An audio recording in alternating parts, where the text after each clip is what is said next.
Praise to the Lord Jesus.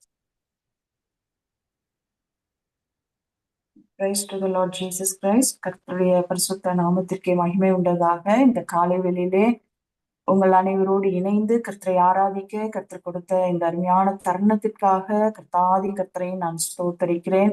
தேவனுடைய நாமம் இன்றே மகிமை அடையட்டும். இந்த ஜூம் மீட்டிங் வழியாக இணைந்திருக்கிற உங்கள் ஒவ்வொருவரையும் தேவனாகிய கர்த்தர் அவ்வளவிதமாய் ஆசீர்வதிப்பாராக. இந்த வாய்ப்பை எனக்கு கொடுத்த அருமை டாக்டர் ஐயா அவர்களுக்காகவும் அவருடைய குடும்பத்திற்காகவும் நான் நன்றி செலுத்துகிறேன். இந்த நாளில கூட உங்களோடு இணைந்து கர்த்தருடைய நாமத்தை மகிமைப்படுத்துவதற்கு தேவன் பாராட்டின எல்லா ஈவுகளுக்காக தேவாதி தேவனை நான் ஸ்தோத்தரிக்கிறேன். மீண்டும் ஒரு விசை கூட உங்கள் ஒவ்வொருவரையும் எல்லா நாமத்திற்கும் மேலான நாமம் கர்த்தராகிய இயேசு கிறிஸ்துவின் நாமத்தினாலே உங்களுக்கு என் அன்பின் நல்வாழ்த்துக்களை தெரிவிக்கிறேன். நான் கிறிஸ்துவுக்குள்ளாக என்னுடைய அனுபவ சாட்சியை பகிர்ந்து கொண்டு தேவ வார்த்தைகளுக்குள்ளாக நான் கடந்து செல்ல விரும்புகிறேன். என் பெயர் மதீனா பானு. பாரம்பரியமான வைராக்கியம் நிறைந்த ஒரு இஸ்லாமிய குடும்பத்திலே பிறந்தவள். என்னுடைய சிறு பருவத்திலிருந்து நான் இஸ்லாமிய மார்க்கத்திலே வைராக்கியமாக வளர்க்கப்பட்டேன். காரணம் என்னவென்றால், என்னுடைய பெற்றோர் ஒரு இஸ்லாமிய மார்க்கத்திலே அதிகமாய், அதாவது இந்த ஜமாத் என்று சொல்லப்படுகிற ஊழியங்களிலே அதிகமாய் ஈடுபட்டவர்களாக என்னுடைய பெற்றோர்கள் மற்றும் என்னுடைய தகப்பன் வழியை சேர்ந்த குடும்பத்தார் அதிகமாய் ஈடுபட்டவர்களாய் இருந்தபடியாலே என்னையும் அந்த வித மத கோட்பாட்டிற்குள்ளாக வளர்த்தினார்கள்.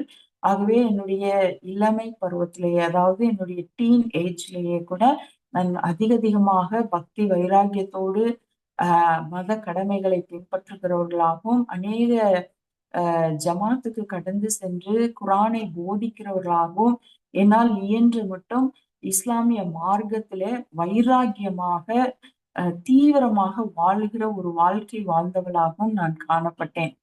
சின்ன வயதிலிருந்து எனக்கு கொடுக்கப்பட்ட போதனைகள் மூலமாக எனக்கு தெரியல. ஆனாலும் நான் கிறிஸ்தவர்கள் என்றால் எனக்கு அவ்வளவாக பிடிக்காது. என்ன காரணம் என்று சொன்னால், இஸ்லாமியர்கள் கிறிஸ்துவை ஒரு நபியாக, அதாவது ஒரு தீர்க்கதரிசியாகத்தான் அவர்களுடைய வேதம் அவர்களுக்கு போதிக்கிறது. ஆனால் இந்த கிறிஸ்தவர்கள் கிறிஸ்துவை, அதாவது இயேசுவை ஒரு கடவுளாக வணங்குகிறார்கள். சோ அதனால இந்த கிறிஸ்தவர்கள் மீதும் எனக்கு கோபம், அந்த கடவுள் மீதும், அதாவது கிறிஸ்துவை நபியாக இருந்த அந்த இயேசுவை அவர்கள் கடவுளாக வணங்குகிறார்களே என்று சொல்லி அவரையும் கிறிஸ்துவையும் எனக்கு பிடிக்காது. அவர் ஒரு தீர்க்கதரிசி.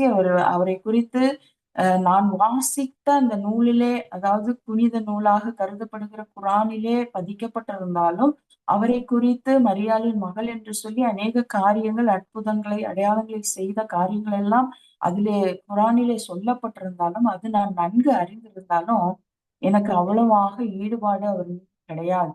அதனால எனக்கு கிறிஸ்தவர்களும் பிடிக்காது. இப்படியாகத்தான் என்னுடைய பருவங்களிலே, நான் இளமை பருவங்களிலே இருந்த நாட்கள் இருந்தது. என்னுடைய பக்தி வைராக்கியத்திலே நான் தீவிரமாய் இருந்த நாட்கள் அது. என்னுடைய பெற்றோர்களும் என்னுடைய குடும்பத்தாரும் என்னை மனமகிழ்ச்சியோடு, அதாவது என்னுடைய பக்தியை குறித்து மனமகிழ்ச்சியோடு இருந்து என்னை பெருமையாய் பார்த்த நாட்கள் அது.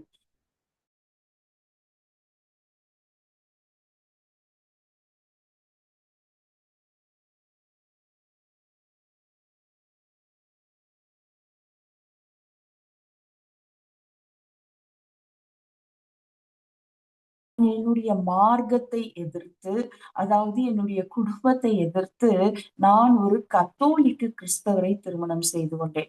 நான் ஒரு கிறிஸ்தவரை திருமணம் செய்து கொண்டாலும் கூட எனக்குள்ளாக இருந்த பக்தி வைராகியம் இம்மி அளவுன்னு சொல்லுவாங்க, அப்படி கூட குறையல. மாறாக அது அதிகரிக்க ஆரம்பித்தது. காரணம் என்னவென்றால், என்னுடைய திருமணம் என்னுடைய குடும்பத்தை என்னை விட்டு பிரித்து வைத்து விட்டது. என்னுடைய குடும்பத்தார்கள் என்னை ஒதுக்கி வைத்து விட்டார்கள். என்னுடைய மார்க்கத்தார் என்னை ஒதுக்கி வைத்து விட்டார்கள். அது வரைக்கும் என்னுடைய குடும்பத்திலே நான் மூத்த மகளா இருக்கிறபடினாலே, என்னுடைய அப்பா வழியை சார்ந்த, அதாவது ஊழியம் செய்கிற குடும்பத்திலே நான் மத வைராக்கியத்தின்படி வளர்க்கிற அந்த காரியத்தை அவர்கள் அவர்கள் கண்கூட பார்த்து எனக்கு சாட்சியாக இருந்தபடியால அவர்கள் எல்லாம் என் மேல் ரொம்ப அன்பாகவும் பாசமாகவும் இருந்தார்கள். நான் என்னுடைய குடும்பத்திலே ஒரு ஏஞ்சலை போல கருதப்பட்டேன்.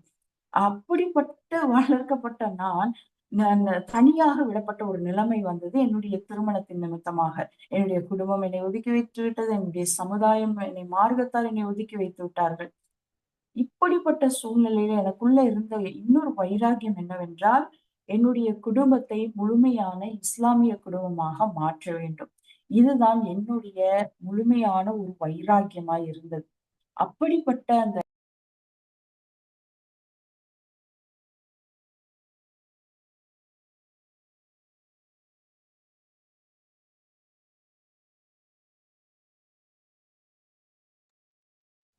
Dr. Shashi, I think maybe because of internet, uh, it is disconnected. Yeah. Maybe if this happens, you can ask her to switch off the camera. Okay, Pastor. Okay, I'll tell her.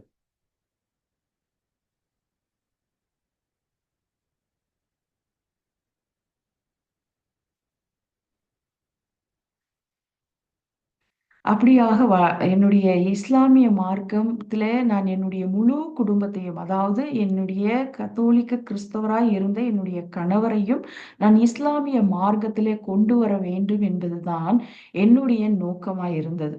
என்னுடைய வாஞ்சையா இருந்தது, என்னுடைய வெறியாய் இருந்தது. ஆகவே என்னுடைய முயற்சிகளை right from the day one நான் ஆரம்பிச்சிட்டேன். அதாவது திருமணமான முதல் நாளிலிருந்து என்னுடைய கணவருக்கு என்னுடைய இஸ்லாமிய மார்க்கத்தை குறித்து போதிக்க ஆரம்பித்து விட்டேன். இஸ்லாமியத்தை குறித்து சொல்ல ஆரம்பித்து விட்டேன். அப்படியாக நான் என்னுடைய வாய்ப்பு கிடைக்கிற நேரங்களில் எல்லாம் அவரை எப்படியாவது இஸ்லாமிய மார்க்கத்திற்கு கொண்டு வர வேண்டும் என்ற முயற்சிகளை நான் செய்து கொண்டே இருந்தேன். நான் சொன்னது போலவே அவர் ஒரு பெயர் கிறிஸ்தவர், கத்தோலிக்க கிறிஸ்தவர், பெயர் கிறிஸ்தவராக இருந்தார். ஆகவே அவ்வளவாக அவரை எளிதாக மாற்றிவிடலாம் என்றுதான் என்னுடைய எண்ணம் இருந்தது. இப்படிப்பட்ட சூழ்நிலையிலே நாங்கள் பெங்களூர் பட்டணத்திற்கு எங்களுடைய கணவருடைய வேலையின் நிமித்தமாக நாங்கள் இங்கே இந்த பெங்களூர் பட்டணத்திலே செட்டில் ஆகிற ஒரு நிலைமை வந்தபோது, இந்த பெங்களூர் பட்டணத்துக்கு ஒரு சில வருடங்களுக்குள்ளாக ஒரு இயக்கத்தின், அதாவது ஒரு மிஷனரி இயக்கத்தின் அறிமுகம் என்னுடைய கணவருக்கு கிடைத்தது. அந்த மிஷனரி இயக்கத்தில் இருக்கிற சகோதரன்மார்கள் எல்லாம் என்னுடைய கணவரோடு கூட பேச பழக ஆரம்பித்ததன் விளைவு என்னவென்று சொன்னால், அவரை கிறிஸ்துவுக்குள்ளாக வழி நடத்தி விட்டார்கள். அரைகுறையாய் இருந்த அந்த பெயர் கிறிஸ்தவராக இருந்த என் கணவர் தன்னை முற்றிலுமாக கிறிஸ்துவுக்காக ஒப்பு கொடுக்க ஆரம்பித்து விட்டார். அதாவது படிக்காதவர் வேதத்தை படிக்க ஆரம்பித்தார். ஜெபிக்காதவர் தன்னை முழுமையாக கர்த்தருக்காக ஒப்பு கொடுத்து ஜெபிக்க ஆரம்பித்து விட்டார். அதோடு இணைந்து கர்த்தருக்காக ஒரு சில ஊழியங்களையும் செய்ய ஆரம்பித்து விட்டார். இது எனக்கு ஒரு பெரிய இடியாக இருந்தது. காரணம் என்னவென்றால் என்னுடைய இருதயம் முழுவதும் எப்படியாவது இவரை கிறிஸ்துவராக இருக்கிற இவரை எப்படியாவது முஸ்லீமாக மாற்றிவிட வேண்டும் என்ற என்னுடைய எண்ணங்கள் இருந்த நேரங்களிலே இவர் தன்னை முழுமையாக கிறிஸ்துவுக்காக ஒப்பு கொடுத்து விட்டார் என்ற ஒரு ஏமாற்றம், அது தோல்வி, அது என்னால் தாங்கவே முடியாத ரீதியில அந்த தோல்வி எனக்கு கோபமாகவும், கோபம் எனக்கு விரக்தியாகவும், விரக்தி எனக்கு வெறியாகவும் மாறினதுனாலே என்னுடைய சுபாவங்களிலே மாற்றங்கள் வந்தது. அந்த சுபாவ மாற்றங்கள் நிமித்தமாக எங்களுடைய குடும்பத்திலே நாங்கள் முற்றிலுமாய் எங்களுடைய திருமண வாழ்க்கையிலே நாங்கள் சமாதானத்தை இழந்தவர்களாக காரணப்பட்டோம். காரணம் என்னவென்றால், என்னை என் கணவரை என்னால் என்னுடைய மார்க்கத்துக்கு கொண்டு வர முடியவில்லையே என்ற அந்த மத வெறியின் நிமித்தமாக நான் கொஞ்சம் கொஞ்சமாக என்னுடைய கணவரை நான் வெறுக்க ஆரம்பித்தேன். அது மாத்திரமல்ல, அவரை கடுமையாக நடத்த ஆரம்பித்து விட்டேன். ஒவ்வொரு நாளும் எங்கள் வீட்டிலே சண்டைகளும் சச்சரவுகளும், ஒவ்வொரு நாளும் எங்கள் வீட்டிலே போர்க்களம் போல காணப்படும். அதுக்கு காரணம் வேற எதுவுமே இல்லை. நல்ல நல்ல கணவர், தேவனால் ஆசீர்வதிக்கப்பட்ட ரெண்டு ஆண் பிள்ளைகள், நல்ல வேலை, தேவைக்கேற்ப பணம் என்று சொல்லி குடும்ப நல்ல சூழ்நிலைகளில் தான் இருந்தோம். ஆனால் என்னால் அதிலே சமாதானமாகவும் சந்தோஷமாகவும் வாழ முடியவில்லை. ஏனென்றால் என்னுடைய மார்க்கத்தின் பெருமையை அறிந்தவளாக இருந்த நான் முழுமையாக என்னுடைய மார்க்கத்திலே, இஸ்லாமிய மார்க்கத்திலே என்னை என் குடும்பத்தில் நடத்த முடியவில்லையே என்ற ஒரு கோபம் என்னை கொடுமைக்காரியாக மாற்றியது நிமித்தம் நான் அதிகமாய் என் கணவரை நான் கொடுமைப்படுத்தின நாட்கள் இருக்கிறது. அதிலெல்லாம் விவரமா நான் சொல்ல எனக்கு இப்பொழுது அநேக நேரங்கள்ல அதை யோசிக்கும் பொழுது நான் அநேக நேரங்களில் அதற்காக நான் வெட்கப்படுகிறேன். இப்படி சாட்சி சொல்லும் போது கூட அதை சொல்லும் பொழுது எனக்கு கொஞ்சம் தயக்கமாக கூட இருக்குது. ஏன்னா நான் தான் இதெல்லாம் பண்ணேன். ஆனா இப்ப அதை சொல்லும் போது எனக்கு கஷ்டமா இருக்கு. ஏன்னா ஒரு சில காரியங்களை மாற்றம் சாட்சிக்காகவும் கர்த்தர் எப்படிப்பட்ட கற்பாறைகளை கூட கரைக்க முடியும் என்பதற்காகவும் ஒரு சில காரியங்களை மாத்திரம் நான் உங்களுக்கு சொல்றேன். அவர் சில நேரங்கள்ல ஊழியங்களுக்கு போகும் பொழுது எனக்கு தெரியாமல் என்னிடத்துல பொய் சொல்லிட்டு தான் போவாரு. அப்படி எனக்கு தெரிய வந்து விட்டால் என்னுடைய கோபம் 7 மடங்காக மாறி எப்படி 7 மடங்கு அக்னி அந்த ராஜா எரிய வைத்தாரோ அது போல எங்க வீட்டுல 7 மடங்கு அக்னி எரியும். அந்த நைட் எல்லாம் வீட்டின் கதவை திறக்காதபடிக்கு அவரை வெளியிலேயே படுக்க வைத்த நாட்கள் இருக்கிறது. பெங்களூர் குளிர்ல அவர் அநேக நேரங்களிலே வெளியே படு தண்ணி அந்த பாய கூட இல்லாம பில்லோ கூட இல்லாம போர்வை கூட இல்லாம அப்படிப்பட்ட கடுமையான காரியங்கள் எல்லாம் நான் செய்திருக்கிறேன். சில நேரங்கள்ல அவர் ஜெபிக்கும் பொழுதோ இல்ல வேதத்தை வாசிக்கும் பொழுதோ எனக்குள்ளாக அவ்வளவு கோபம் வரும். இன்னும் சொல்ல வேண்டும் என்றால் அவர் சில வேத புஸ்தகத்தை எடுத்து அவர் முழங்காலில் நின்று வாசித்து கொண்டிருக்கும் பொழுது என்னுடைய கோபத்தின் உச்சத்திலே நான் அந்த வேதத்தை வாங்கி கிழித்து அவருடைய மூஞ்சியிலே விட்டரித்த நாட்கள் எல்லாம் இருக்கிறது. இப்படிப்பட்ட அநேக காரியங்கள் எல்லாம் நான் செய்திருக்கிறேன். இப்படியாக எங்களுடைய குடும்ப வாழ்க்கையிலே நாங்கள் முற்றிலுமாய் எங்களுடைய சமாதானத்தை நாங்கள் இழந்து விட்டோம்.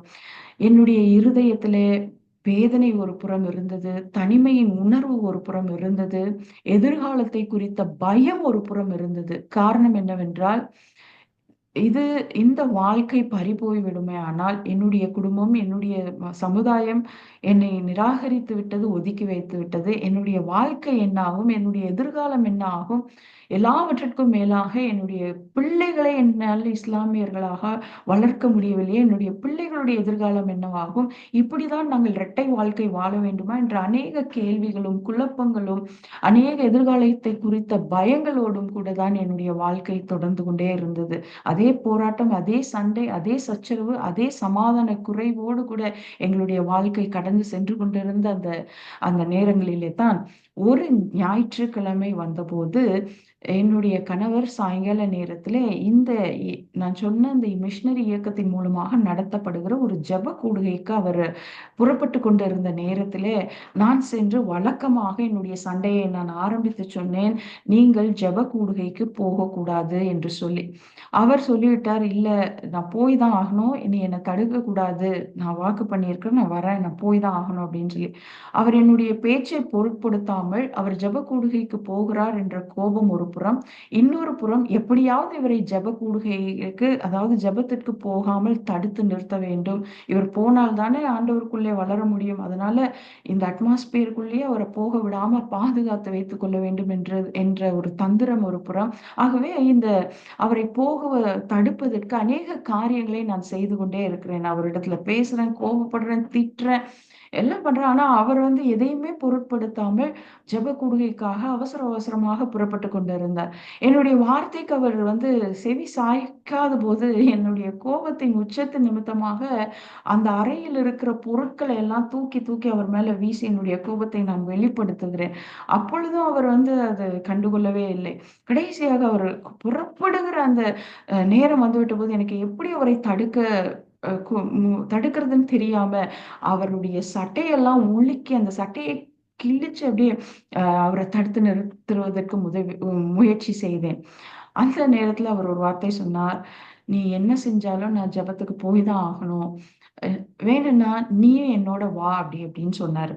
எனக்கு ஒரே கோபம். சண்டே கூட, ஞாயிற்றுக்கிழமை கூட மனைவி பிள்ளைகளோடு நேரம் செலவிடாமல், அப்படி என்ன ஆண்டவர், அப்படி என்ன ஜெபம், நீங்கள் போகக்கூடாது என்று நான் சொல்லிக் கொண்டிருக்கிறேன். நீங்களே போகக்கூடாதுன்னு சொல்றேன், நீங்க என்ன என்னையும் கூப்பிடுறீங்களான்னு சொல்லி இன்னும் அதிகமாக கோவம் வருது.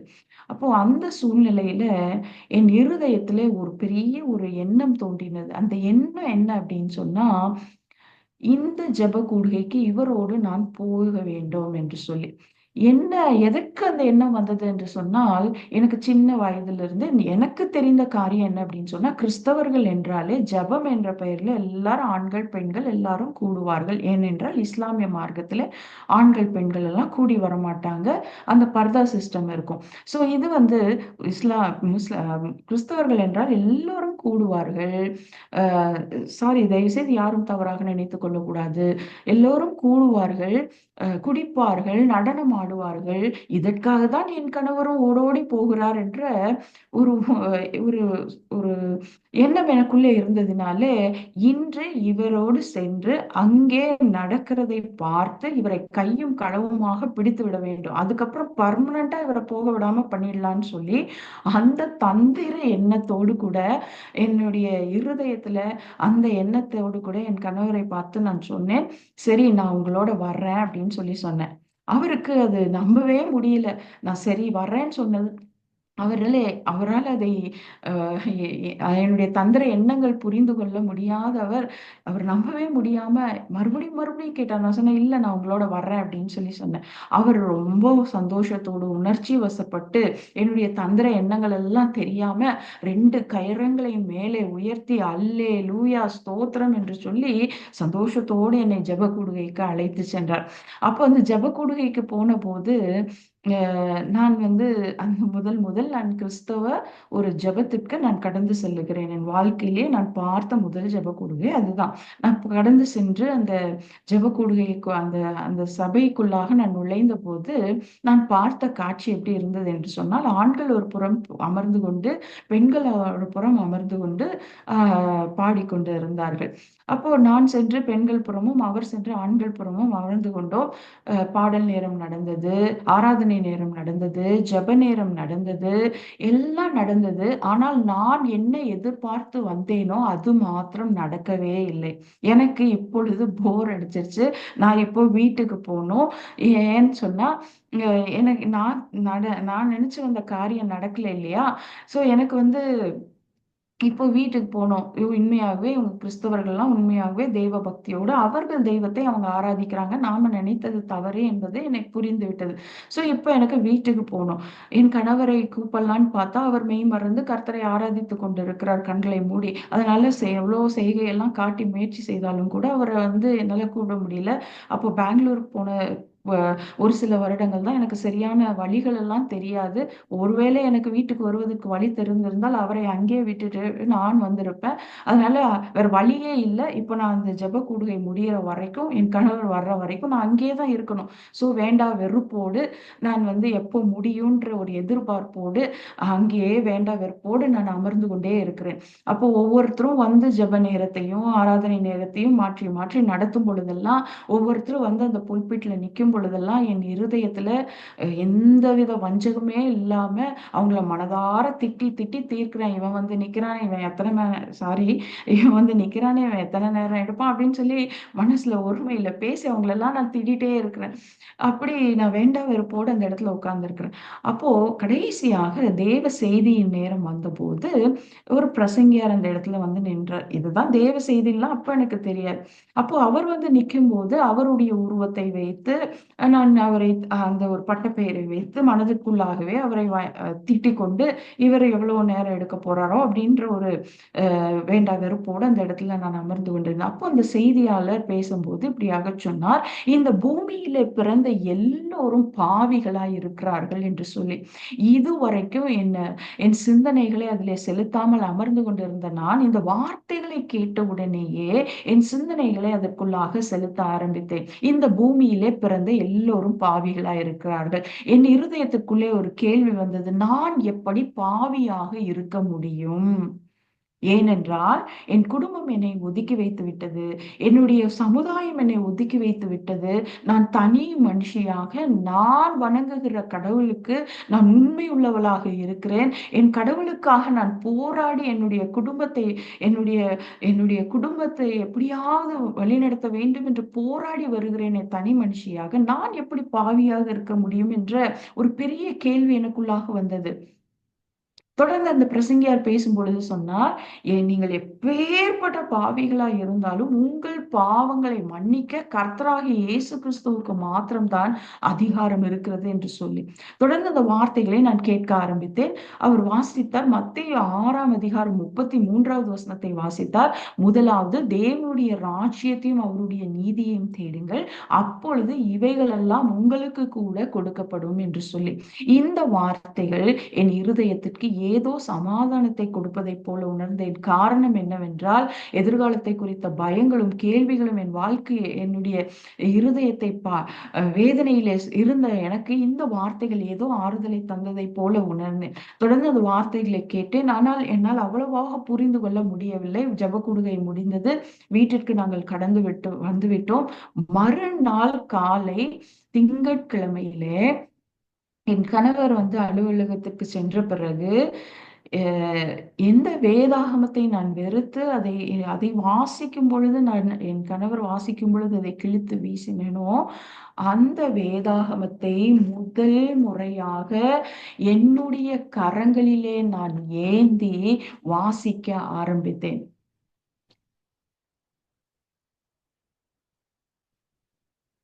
இஸ்லாமியர்களுடைய புனித நூல் குரானை எப்படி வாசிக்க மாட்டாங்க, இப்படிதான் வாசிப்பாங்க. பின்னாடியில இருந்து நான் அப்படிதான் வாசிச்சேன். எனக்கு ஒண்ணுமே புரியல. வெளிப்படுத்துதல் இல்லையா, ஒண்ணுமே புரியலன்றதுனால நான் பைபிளை கீழேயும் வைக்கல. நான் பேஜை திருப்பி திருப்பி திருப்பி வாசிக்கிறேன். இப்படி திருப்புறேன், அப்படி திருப்புறேன். என்னால ஒண்ணுமே புரிந்து கொள்ள முடியல. ஃபர்ஸ்ட் பேஜ்ல வாசிக்கிறேன், மிடில் எடுத்து வாசிக்கிறேன், புரிந்து கொள்ள முடியல. அன்று எனக்கு தெரியாது பரிசுத்த ஆவியானவர் என்று சொல்லி அவர் என்னை லூக்கா சுவிசேஷத்திற்கு நேராக கொண்டு வழி நடத்தினார்.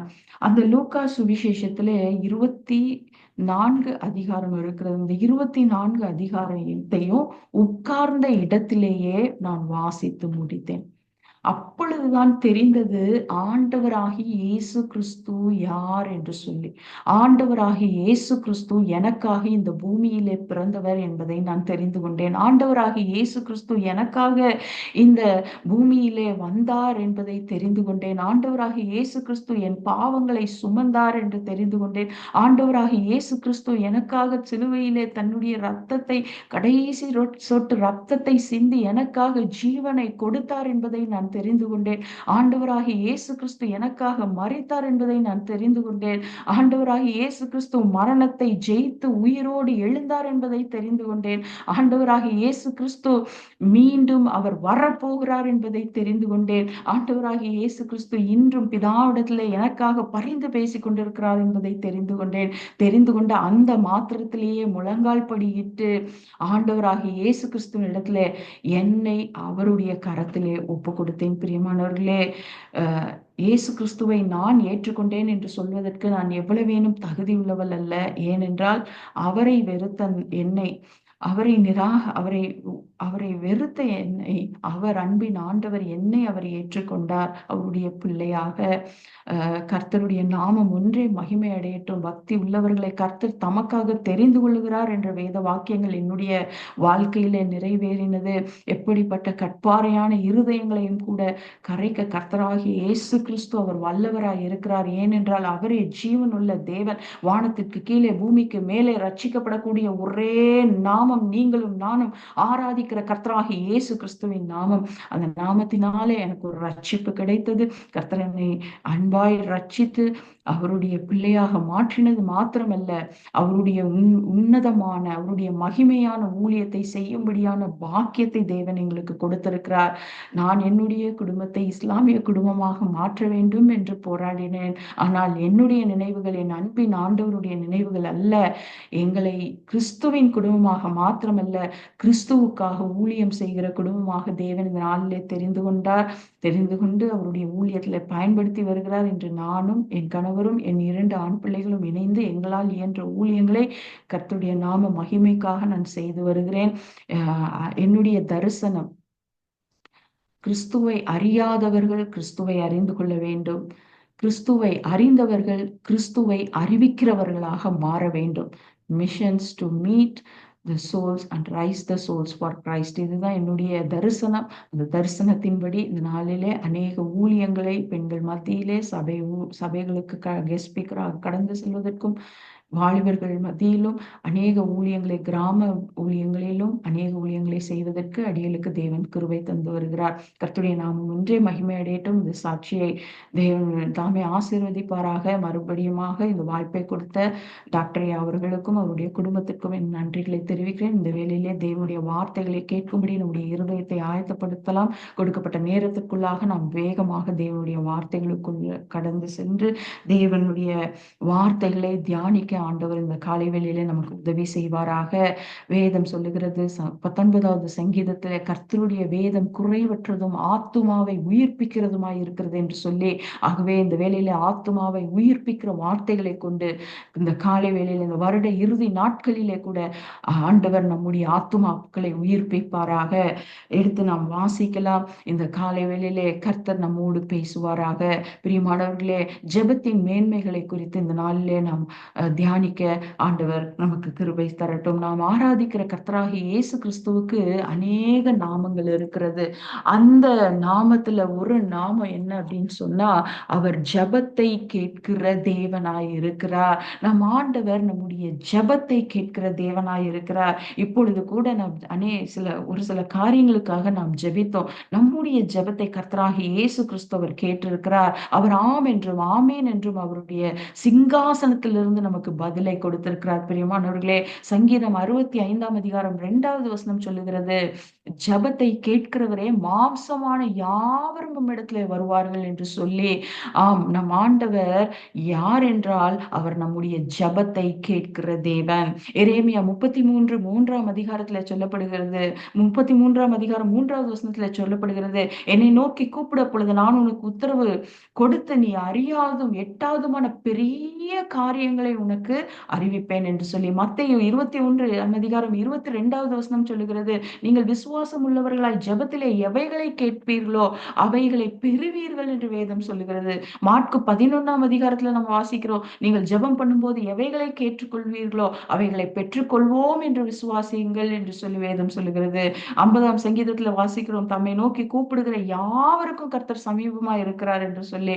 ஆபத்து காலத்துல என்னை நோக்கி கூப்பிடு, நான் உன்னை விடுவிப்பேன் என்று சொல்லி நாம் இன்னொரு சங்கீதத்துல நாம் வாசிக்கிறோம். அப்போ ஆண்டவர் நாம் ஏறெடுக்கும் ஜெபத்தை கேட்கிற ஒரு தேவன். ஜெபம் தேவ பிள்ளைகளுக்கு ஒரு பெரிய ஸ்லாக்கியம், அப்பாவோடு பேசுகிற ஒரு ஸ்லாக்கியம். பிரியமானவர்களே, ஜெபம் பரலோக தேவனோடு நம்மை ஐக்கியம் கொள்ள செய்கிறது. ஜெப ஆவியில் ஆவியில நம்மை பலனடைய செய்கிறது. வேதம் சொல்லுகிறது, இயேசு ஜெபித்த போது அவர் ஜெபித்த போது வானம் திறக்கப்பட்டதாம். அவர் ஜெபித்த போது மறுரூபமானார் என்று வசனம் சொல்லுகிறது.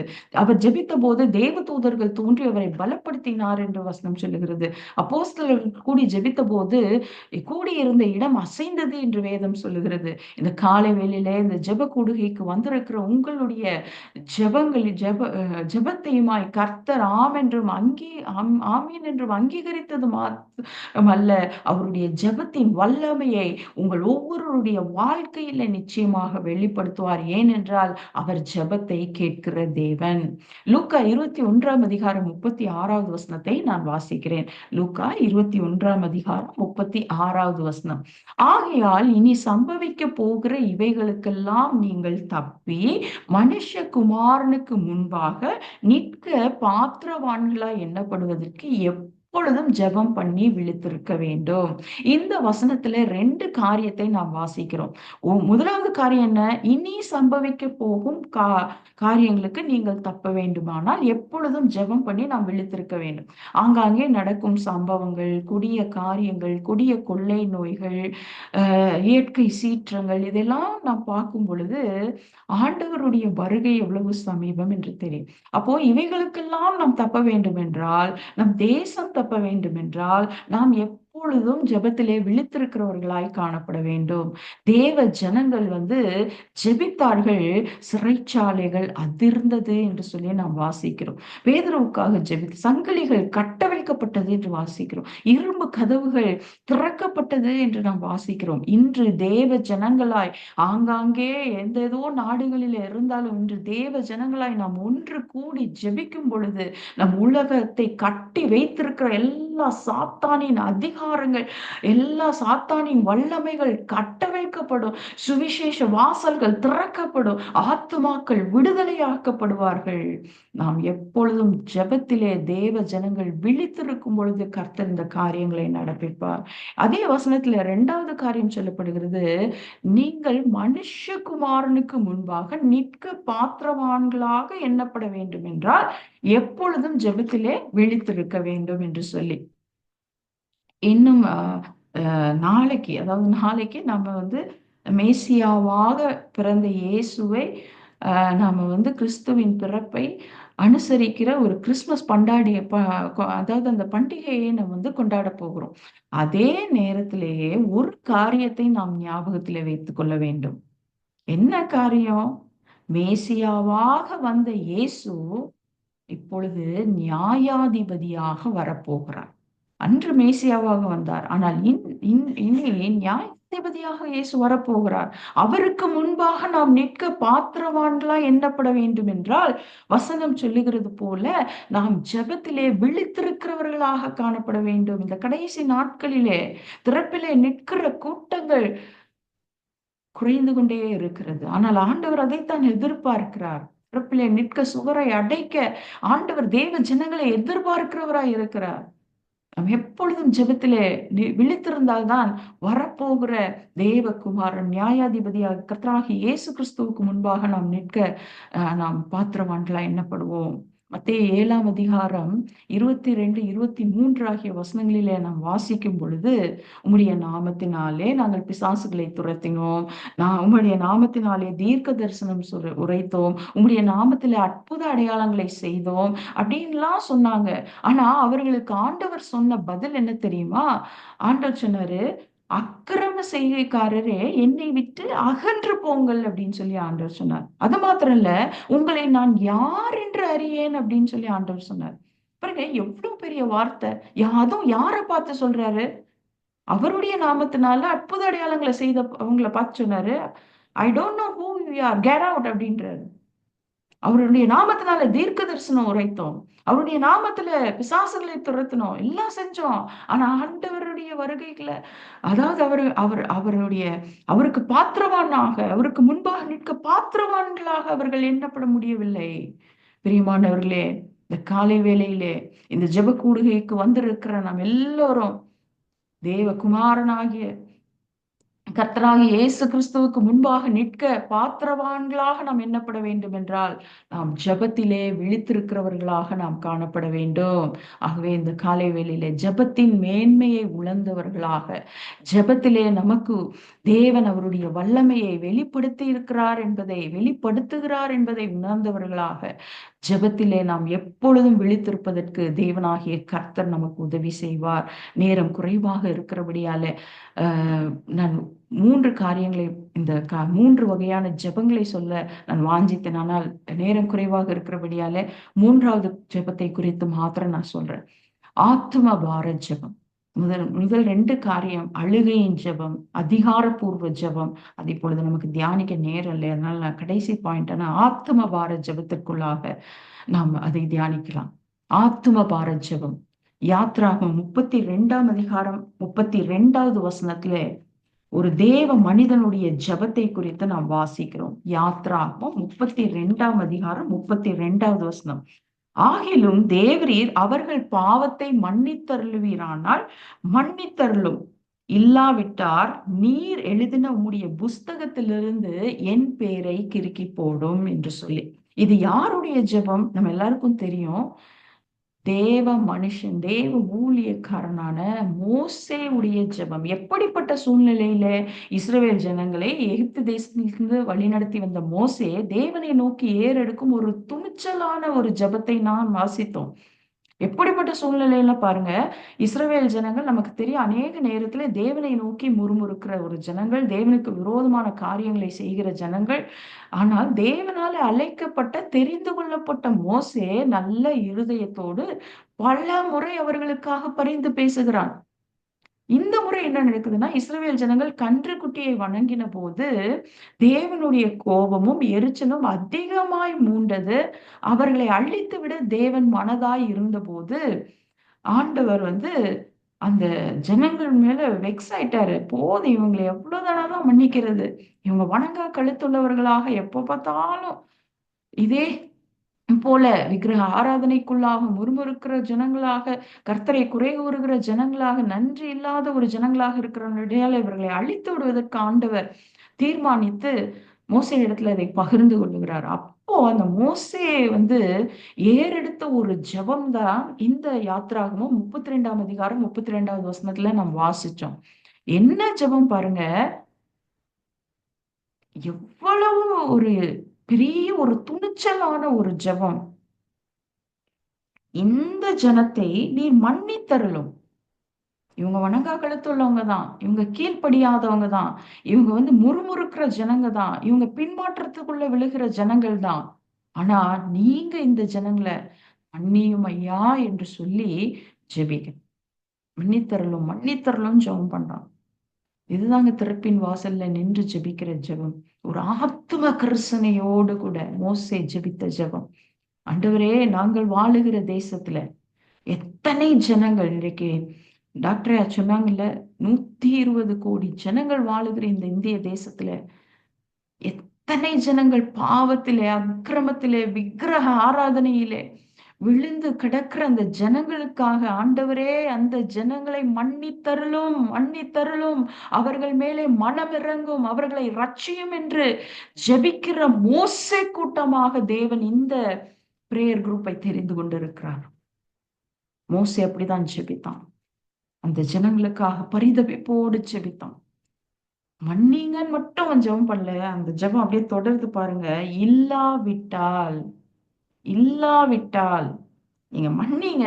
அப்படி உங்களால மன்னிக்க முடியலையா, இந்த ஜனங்கள் செய்கிற இந்த துரோகங்களை, இந்த ஜனங்கள் செய்கிற இந்த அக்கிரமங்களை உங்களால மன்னிக்க உங்களுக்கு மனதில்லையா, இல்லைன்னா நீர் எழுதின உம்முடைய புஸ்தகத்திலிருந்து என் பேரை கிறுக்கி போடும்.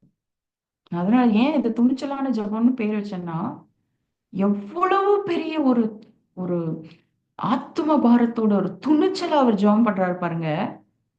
வெளிப்படுத்தின விசேஷத்துல வாசிக்கிறோம், ஜீவ புஸ்தகத்திலே எழுதப்பட்டவனாக காணப்படாதவனாக இருக்கிற அந்த பெயர் அக்னி கடலிலே தள்ளப்படுவான் என்று சொல்லி வெளிப்படுத்துதல் 20:15 நான் நினைக்கிறேன் வாசிக்கிறோம். அப்போ ஜீவ புஸ்தகத்திலே எழுதப்படாத பெயர்கள் எல்லாம் எங்க போவாங்க? அக்னி கடலிலே தள்ளப்படும்.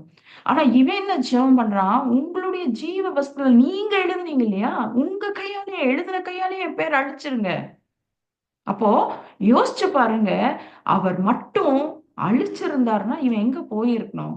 அக்னி கடல்ல தள்ளப்பட்டிருக்கணும். நமக்கெல்லாம்